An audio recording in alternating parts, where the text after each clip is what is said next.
20 minute 20 खबर में आपका स्वागत है। मैं हूं आपके साथ प्रियंका राय। हम अगले 20 मिनट में आपको देश दुनिया की 20 ऐसी खबरें बताने वाले हैं जो इस वक्त न केवल सुर्खियों में हैं बल्कि दिलचस्प और अहम भी हैं। तो शुरू करते हैं 20 मिनट में 20 खबरों का सिलसिला और सबसे पहले देखते हैं राजस्थान की कौन कौन सी खबर इस वक्त अहम है। भरतपुर के पुरातत्व एवं राजकीय संग्रहालय से गुप्तकाल का एक सोने का सिक्का चोरी हो गया है। ये सोने का सिक्का 1600 साल पुराना है और इसकी कीमत इस वक्त करोड़ों में बताई जा रही है। गुप्तकालीन सिक्के के गायब होने के बाद से पुरातत्व विभाग में हड़कंप मचा हुआ है। पुलिस में इस चोरी की शिकायत दर्ज करा दी गई है, जिसके बाद से पुलिस संग्रहालय में काम करने वाले स्टाफ से पूछताछ कर रही है। साथ ही सीसीटीवी को भी खंगाला जा रहा है। चोरी हुआ सोने का सिक्का 5वीं सदी का बताया जा रहा है। पिछले महीने पुरातत्व विभाग की ओर से संग्रहालय में रखे प्राचीन सिक्कों की जब डिजिटल रिकॉर्ड बनाने के लिए गिनती की जा रही थी, तभी उसमें से एक गुप्तकालीन सोने का सिक्का गायब मिला। काफी ढूंढने के बाद भी जब ये सिक्का नहीं मिला तो फिर संग्रहालय के अधीक्षक हेमेंद्र कुमार अवस्थी ने मथुरा गेट थाने में सिक्के के चोरी होने की शिकायत दर्ज कराई। 1948 में गुप्त शासकों की स्वर्ण मुद्राएं भरतपुर के बयाना के पास हुल्लनपुरा गांव से मिली थी। इनमें सर्वाधिक मुद्राएं चंद्रगुप्त द्वितीय और विक्रमादित्य की थीं। इन मुद्राओं को भरतपुर के संग्रहालय में सुरक्षित रखा गया था, जिनमें से एक सिक्का वो भी था जो अब चोरी हो गया है।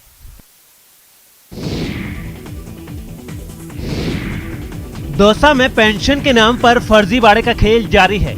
यहाँ धड़ल्ले से जवान लोगों को वृद्धावस्था पेंशन, पूर्णतः शारीरिक रूप से स्वस्थ लोगों को दिव्यांग पेंशन, जिन महिलाओं के पति जिंदा हैं उन्हें विधवा पेंशन दी जा रही है। पेंशन की बंदरबाट में ई मित्र केंद्रों की भूमिका संदिग्ध बताई जा रही है और कहा जा रहा है कि कुछ कर्मचारियों और ई मित्र संचालकों की सांठगांठ से खेला सनरुंडला ग्राम पंचायत और बहरावंडा ग्राम पंचायत के गाँव में इस तरह के कई फर्जी मामले सामने आए हैं। पता चला है कि यहाँ पर 30 से 35 साल की सुहागिन महिलाओं को विधवा बनाकर विधवा पेंशन का लाभ दिया जा रहा है, जबकि उनके पति अभी भी जिंदा हैं। इसे लेकर जब अधिकारियों से बात की गई तो उन्होंने भी इस तरह के फर्जीवाड़े से इनकार नहीं किया। हालांकि उन्होंने ये भरोसा जरूर दिलाया कि इस मामले की वो जल्द ही जाँच करवाएंगे। 18 लोगों का मामला दिया था। 18 कुछ मामले में पेपर दिए थे मुझे, मैं चेक करवाऊंगा।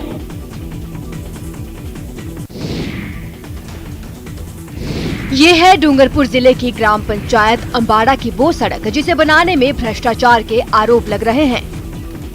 2018 में मनरेगा के तहत इस सड़क को बनाने की बात थी। बजट भी स्वीकृत हुआ, लेकिन तब मामला ठंडे बस्ते में चला गया। अब ग्रामीणों का आरोप है कि सड़क बनाने का काम तो शुरू हुआ, लेकिन नदी की ग्रेवल और इसी सड़क के आसपास के टीलों से पत्थर और मिट्टी से सड़क निर्माण किया जा रहा है, जबकि 13,86,000 के बजट में से 11,37,000 रुपए निर्माण सामग्री का बजट है। आरोप है कि पंचायत और मटेरियल सप्लायर पैसे हजम करने की साजिश रच रहे हैं। ये सामग्री है वो यह नाला और नदियों से, ये नाला से घटिया सामग्री का सामान से ये सड़क बन रही है। उसमें ये कच्चे पक्के ये कच्चे रोडे पड़े हुए हैं और ये घटिया सामग्री से ये रोड बन रहा है। वो रोड हमारे पक्की गिट्टी से बनना चाहिए। हालांकि जब मामले की शिकायत सामने आई तो पंचायत के ग्राम विकास अधिकारी पहले तो मामले की जानकारी से इनकार करते रहे, लेकिन फिर दावा किया गया अगर ऐसा हुआ है तो नोटिस देकर मौके से घटिया निर्माण सामग्री को हटाया जाएगा। कार्यस्थल पर पुरानी सेंक्शन थी 2018-19 की, उसमें ठेकेदार द्वारा जो माल डाला गया है उसको हटाने के लिए मैंने बोल दिया है। अब ग्रामीणों को इंतजार है सड़क बनने का, जिससे स्कूल जाने वाले छोटे बच्चों को भी फायदा हो। चूरू के पंडित दीनदयाल उपाध्याय मेडिकल कॉलेज के ये स्टूडेंट्स पिछले हॉस्टल में मूलभूत सुविधाओं के अभाव की वजह से बेहद नाराज हैं। इन मेडिकल स्टूडेंट्स का कहना है कि 3 साल हो गए इस मेडिकल कॉलेज को बने हुए, लेकिन अभी तक यहाँ के हॉस्टल में किसी तरह की कोई सुविधा नहीं मिल रही है। इस हॉस्टल का हाल ये भी है कि जरा सी बारिश में कैंपस का हाल बेहाल हो जाता है। हॉस्टल में फर्नीचर की हालत तक ठीक नहीं। सबसे ज्यादा परेशानी पानी को लेकर होती है। पीने का पानी मैसर नहीं होने की वजह से इन्हें बाहर से खरीद कर पानी मंगवाना पड़ता है। आपको बता दें कि यहाँ के गर्ल्स और बॉयज हॉस्टल में इस वक्त करीब 400 छात्र छात्राएं रह रहे हैं। इन लोगों का ये भी कहना है कि उनके बार बार शिकायत करने के बाद भी उन्हें किसी तरह की सुविधाएं नहीं मिल पा रही हैं। कॉलेज के अंदर का जो कैंपस है ना, बिल्कुल बकवास है ना। इसका कोई भी क्लासरूम है इसका प्रॉपर तरीके से नहीं है। यहाँ तक कि माइक भी नहीं है। मतलब गर्मी में पंखे चलते हैं, गर्म हवा देते हैं, कुछ वेंटिलेशन नहीं, कोई साफ सफाई नहीं। आप क्लासरूम को जाके देखेंगे हमेशा गंदा मिलता है। मरुधरा में कोरोना संक्रमण की दूसरी लहर भले ही कमजोर पड़ गई है, लेकिन कोरोना के अलग अलग वेरिएंट ने चिंता बढ़ा दी है। डेल्टा और डेल्टा प्लस के बाद अब कोरोना के कप्पा वेरिएंट ने प्रदेश के लोगों को सदमे में डाल दिया है। बताया जा रहा है कि राजस्थान में कप्पा वेरिएंट के अब तक 11 मरीज सामने आ चुके हैं। इन मरीजों में 4 मरीज जयपुर और अलवर के हैं, तो 2 मरीज बाड़मेर और 1 भीलवाड़ा से है। कप्पा वेरिएंट को लेकर अब तक जो जानकारी सामने आई है, उसके मुताबिक कोरोना वायरस के डबल म्यूटेंट वेरिएशन यानी 2 बदलावों से ये बना है। इसे B16171 के नाम से भी जाना जाता है।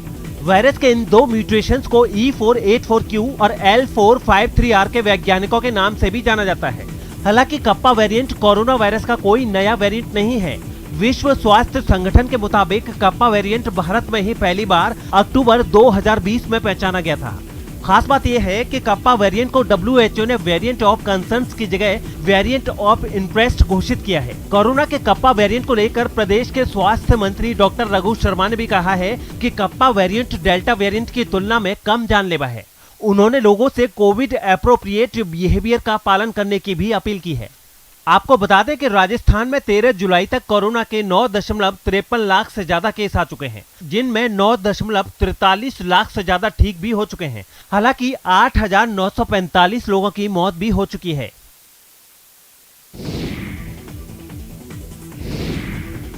कार की हालत ऐसी कि देखने वालों का कलेजा कांप जाए। कार के आगे का हिस्सा पिचककर ऐसा हो गया है जैसे इस पर पहाड़ गिरा हो। इस कार की हालत देखकर अंदाजा लगाना मुश्किल नहीं है कि इस कार में बैठे लोगों का हुआ क्या होगा। कोटपुतली से आई जिस कार की तस्वीरें देखकर आपके होश उड़ गए हैं, उस कार में बैठे 3 लोगों की मौके पर ही मौत हो गई थी, जबकि एक शख्स गंभीर रूप से जख्मी हुआ है। बताया जा रहा है कि मनोहरपुर दौसा हाईवे पर अजबपुरा के पास मंगलवार की देर रात इस कार को एक तेज रफ्तार ट्रक ने टक्कर मार दी थी। इस टक्कर में कार सवार 3 लोगों की मौत हो गई। मरने वालों के बारे में जो कुछ पता चला है, उसके मुताबिक गजेंद्र चौधरी अपने दोस्तों के साथ इस कार में जम्वा रामगढ़ की ओर जा रहे थे कि अजबपुरा के पास इनकी कार को एक ट्रक ने टक्कर मार दी। इस हादसे में गजेंद्र चौधरी और उनके 2 साथियों की मौके पर ही मौत हो गई। अस्पताल में जिस तरह से इन लोगों के इनके परिजन उठा कर ला रहे हैं, उससे अंदाजा हो जाता है कि ये किस कदर जख्मी हैं। अस्पताल में परिजनों को लाने की ये तस्वीरें भरतपुर के CHC बयाना से आई हैं। बताया जा रहा है कि पास के कनावर गांव में मंगलवार की देर शाम सरकारी जमीन पर कब्जे को लेकर 2 गुटों के बीच हिंसक झड़प हो गई। इस झड़प के दौरान पहले तो लोगों ने एक दूसरे पर पत्थर फेंके और फिर लाठी डंडे लेकर पिल पड़े।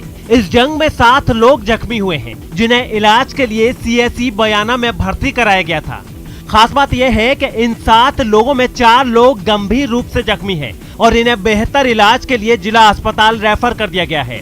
दिखने में मुगट, रमेश और समंदर और भूपिंदर इन्होंने आकर और मतलब कि इसके पैर में पहले से दिक्कत थी और आने के बाद में इन्होंने ट्रैक्टर से मतलब ये कुचल दिया है साहब। राजस्थान लोक सेवा आयोग की ओर से आयोजित RS परीक्षा का फाइनल रिजल्ट आयोग ने मंगलवार की रात जारी कर दिया।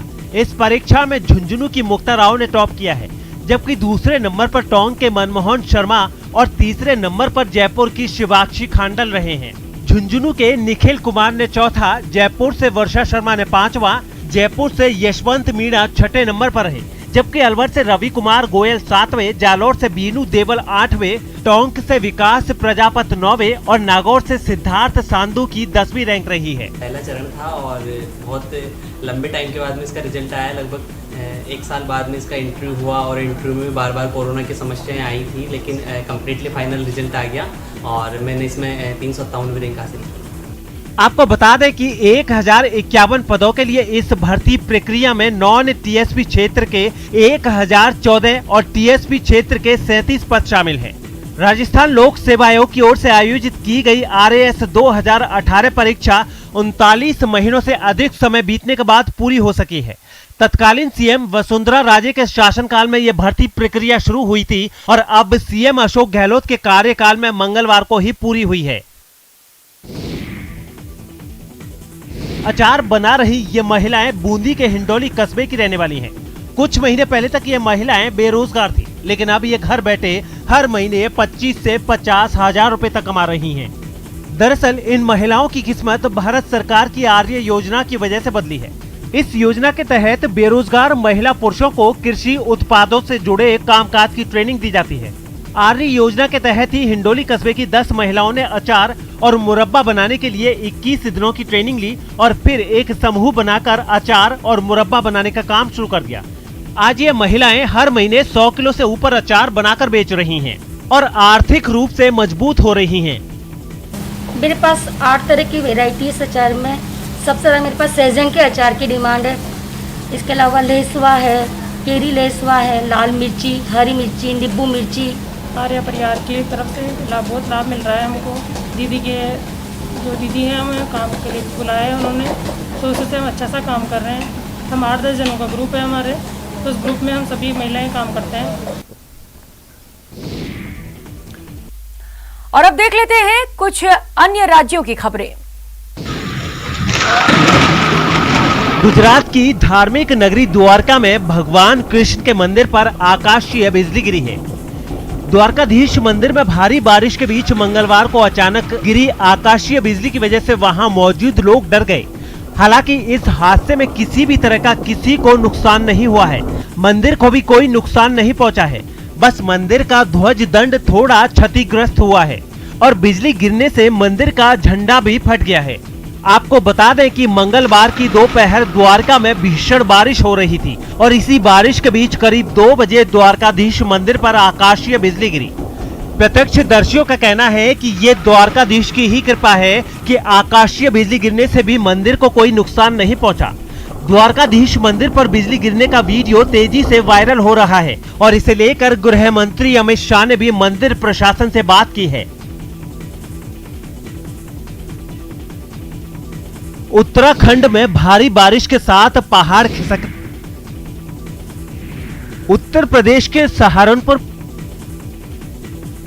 उत्तराखंड में भारी बारिश के साथ पहाड़ खिसकने की घटनाओं ने लोगों की मुसीबतें बढ़ा दी है। उत्तराखंड समेत उत्तर भारत के कई इलाकों में पिछले कुछ वक्त से लगातार बारिश हो रही है, लेकिन इसने उत्तराखंड के कई इलाकों में लोगों की मुसीबतें बढ़ा दी है। वहां के विकास नगर से ऐसी ही तस्वीरें सामने आई, जहां पहाड़ खिसकने की वजह से रास्ते का एक हिस्सा पूरी तरह बर्बाद हो गया। रास्ता बंद होने की वजह से दोनों तरफ लंबा जाम लग गया। वहां कई गाड़ियां रास्ता खुलने का इंतजार करती नजर आई। चंपावत से भी ऐसी ही डरा देने वाली तस्वीरें सामने आई। वहां एक कार पहाड़ से गिरे मलबे में ही फंस गई, जिसे निकालने के लिए खुदाई करने वाली मशीन की मदद ली गई। उत्तर प्रदेश के सहारनपुर में मानसून की पहली बारिश से ही कुछ इलाकों में बाढ़ जैसे हालात बन गए। एक तरफ बारिश की वजह से लोगों को गर्मी से राहत मिली, तो दूसरी ओर उनके लिए परेशानी खड़ी हो गई, क्योंकि कुछ इलाकों में सड़कों पर इतना पानी भर गया कि उन्हें देखकर ऐसा कहा ही नहीं जा सकता कि बारिश ज्यादा देर तक नहीं हुई। वहां के एक इलाके से जो तस्वीरें सामने आई, उनमें सड़कों का नामो निशान मिटा नजर आया। यही नहीं, सरसावा जाने वाला हाईवे भी पानी से लबालब भर गया। वहां सड़क किनारे खड़ी गाड़ियां भी पानी में आधी डूब गई। परेशानी तो उन लोगों को भी उठानी पड़ी जो किसी नदी के आसपास मौजूद इलाके में बसे हैं। बारिश के बाद वो नदियां भी उफान पर आ गई। इसके बावजूद कुछ लोगों ने अपनी जान खतरे में डाल दी, जिसकी एक तस्वीर भी सामने आई, जिसमें 2 लोग पानी में बंद हो चुकी मोटरसाइकिल को सैलाब के बीच धक्का देते दिखाई दिए।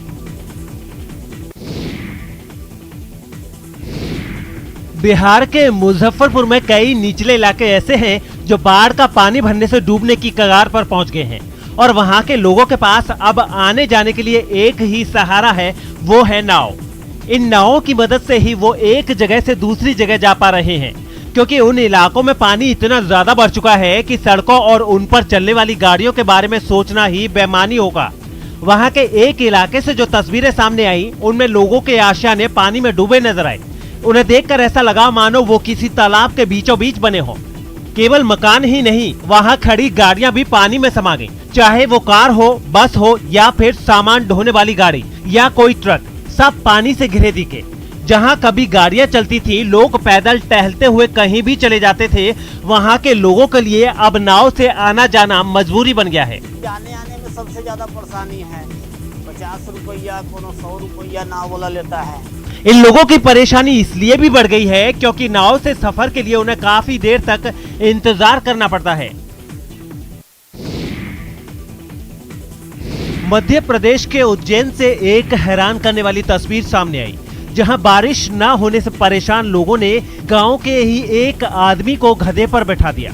गधे पर बिठाने के लिए गांव की सरपंच के पति को चुना गया और पूरे गांव में ढोल नगाड़ों के साथ उसकी यात्रा निकाली गई। इस जुलूस में गांव के बच्चे, बुजुर्ग और महिलाएं भी शामिल रहीं।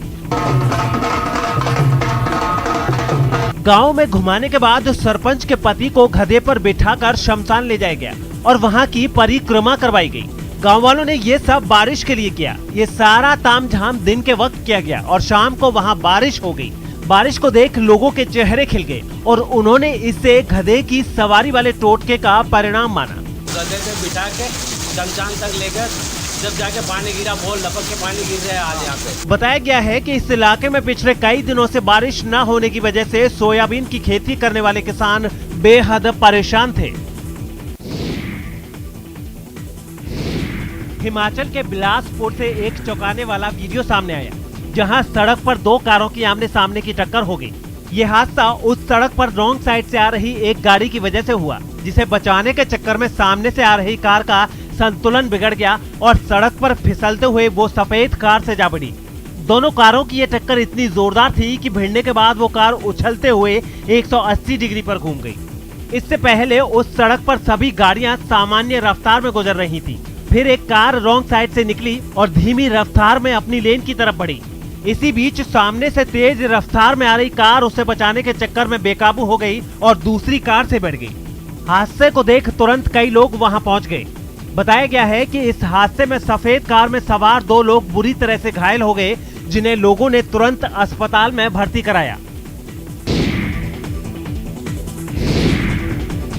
बंगाल के बर्धमान में बीजेपी के प्रदेश अध्यक्ष दिलीप घोष की मौजूदगी में एक कार्यकर्ता ने खूब हंगामा किया।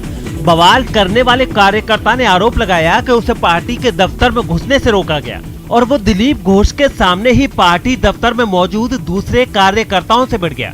जिस समय दिलीप घोष ने मीडिया से बात करनी शुरू की, उसी समय वो दनदनाते हुए पार्टी कार्यालय में पहुंच गया, जिसके बाद वहां मौजूद दूसरे लोगों ने उसे रोका, लेकिन वो तो जैसे अपने आप में ही नहीं था। वो पहले उसे रोकने वालों से भिड़ा और फिर दिलीप घोष से लड़ने आगे बढ़ा।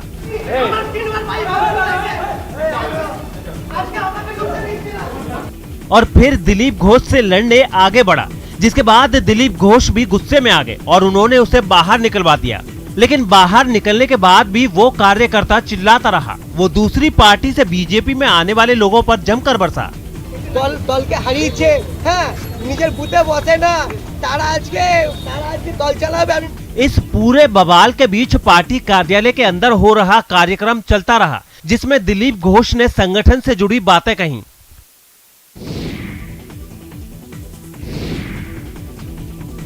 दुल्हन का अब खास अंदाज में शादी के लिए पहुंचना आम हो गया है, लेकिन अब की बार महाराष्ट्र के पुणे में कुछ ऐसा हुआ है जिसमें पुलिस को 4 लोगों के खिलाफ केस दर्ज करना पड़ गया। दरअसल पिछले मंगलवार को एक शख्स पुणे के पास से अपनी गाड़ी से गुजर रहा था, तभी उसे स्कॉर्पियो के बोनट पर बैठी एक दुल्हन नजर आई। फिर क्या था, उसने इस दुल्हन का वीडियो बना लिया और सोशल मीडिया पर अपलोड कर दिया। इस वीडियो में एक स्कॉर्पियो गाड़ी के बोनट पर एक दुल्हन पूरे श्रृंगार के साथ बैठी नजर आ रही है और उसकी गाड़ी में कई बाराती भी नजर आ रहे हैं। खास बात यह है कि एक फोटोग्राफर आगे आगे उसका वीडियो भी बना रहा है। इस वीडियो के वायरल होने पर पूरे पुलिस के होश उड़ गए और उन्होंने वीडियो की जांच पड़ताल की तो पता चला ये वीडियो सासवड़ और दिव्य घाट के बीच शूट किया गया है। पुणे के लोनी कालभोर पुलिस ने गाड़ी की नंबर प्लेट से मालिक का पता लगाया और 4 लोगों के खिलाफ केस दर्ज कर लिया। साथ ही वीडियोग्राफी के लिए इस्तेमाल किया गया कैमरा भी जब्त कर लिया गया। 20 मिनट 20 खबर में अब बात करते हैं अंतर्राष्ट्रीय खबरों की। भ्रष्टाचार के आरोपों में घिरे दक्षिण अफ्रीका के पूर्व राष्ट्रपति जैकब जुमा को कोर्ट की अवमानना करने पर पिछले हफ्ते जेल भेजा गया तो वहां दंगे भड़क गए। इस हिंसा में अब तक 45 लोगों की मौत हो चुकी है और लगभग 800 लोगों को गिरफ्तार किया जा चुका है। इन प्रदर्शनों की वजह से अब तो हाल ये हो गया है कि वहां सेना को सड़क पर उतरना पड़ा है, क्योंकि विरोध प्रदर्शन की आड़ में दंगा फसाद शुरू हो गया है और जैकब जुमा को इंसाफ दिलाने के लिए सड़क पर उतरे उनके समर्थक लुटेरे बन बैठे हैं। इन प्रदर्शनकारियों की लूट को देखकर पुलिस वालों के भी होश उड़े हुए हैं। सैकड़ों की भीड़ हुड़दंग मचाती रही और पुलिस बस हाथ मसलती रह गई। उसने लोगों को रोकने के लिए रबर बुलेट दागी भी तो जवाब में उसे पत्थर खाने पड़े।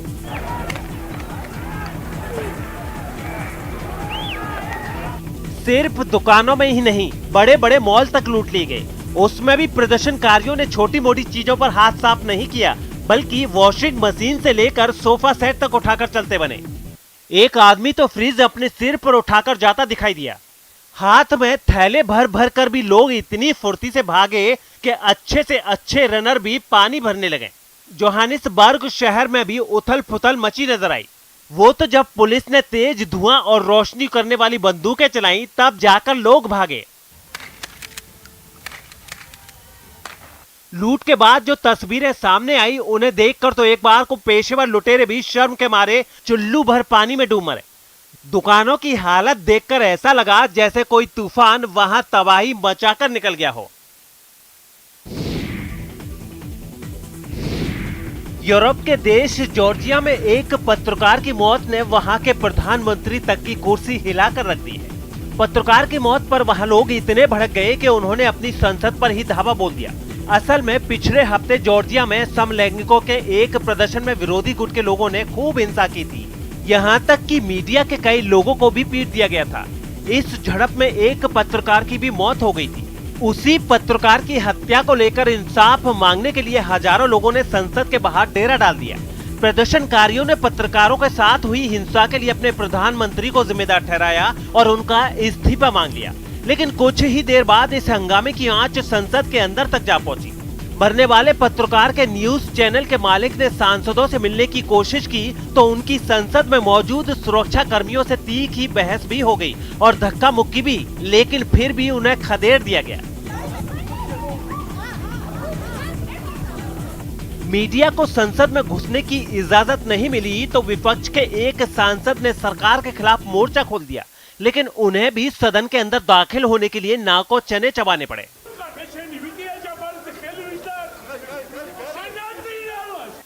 बड़ी खींचतान के बाद वो सदन में घुस तो गए, लेकिन फिर इतना बवाल हुआ कि विपक्षी और सत्ताधारी पार्टी के सांसद आपस में ही भिड़ बैठे। यहाँ तक कि विपक्षी सांसद को ब्लेजर किनारे से फटा नजर आया और आखिरकार उन्हें बाहर निकाल दिया गया।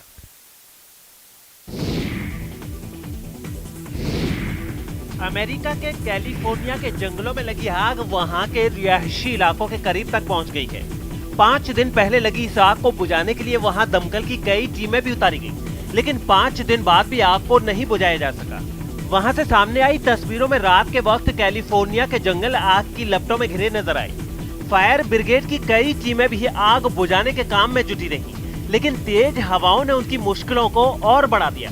बताया गया है कि इस आग की वजह से वहां के जंगलों का बड़ा हिस्सा जलकर राख हो चुका है और अब जंगलों की आग तेजी से रिहायशी इलाकों की तरफ बढ़ रही है। प्रशासन ने खतरे को देखते हुए वहां